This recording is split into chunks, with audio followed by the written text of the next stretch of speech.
And so you got that. Do you want to get back into any type of development now? Because that's where Oh, eventually I want to go. Obviously, bring on strategic people who know what the hell they're doing. right. But I know do what I do best: find the deals, negotiate the deals, and then put Right. everyone else in place. Yeah.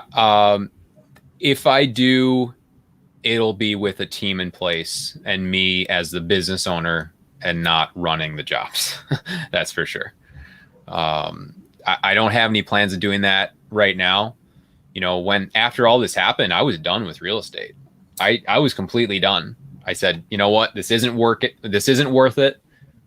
Not going to put my family through this again. I need to get some stability, some. I can't put my family through this kind of stress. You know, we had a 1-year-old daughter, and my wife was she's stay-at-home mom, and so it's like everyone's relying on me.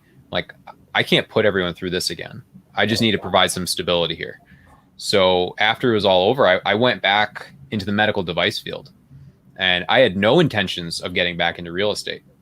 And I was fortunate enough to be able to get back into the medical device space, which is again, great job.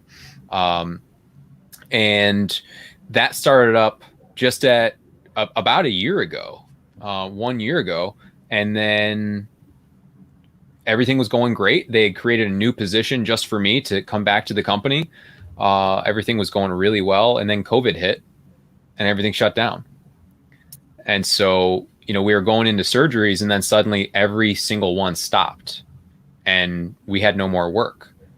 And I said, well, I can't do nothing.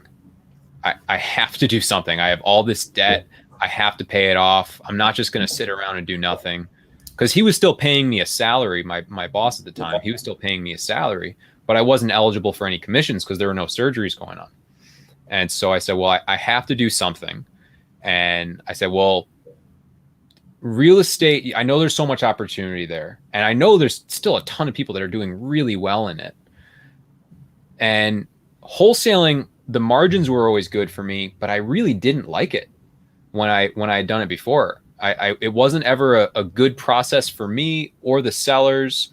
And so I said, well, I need to try that again, but I need to find a different way to do it. And I need to learn from some people who are doing it really successfully and at a really high level. And so that's when I got into coaching, and it changed everything.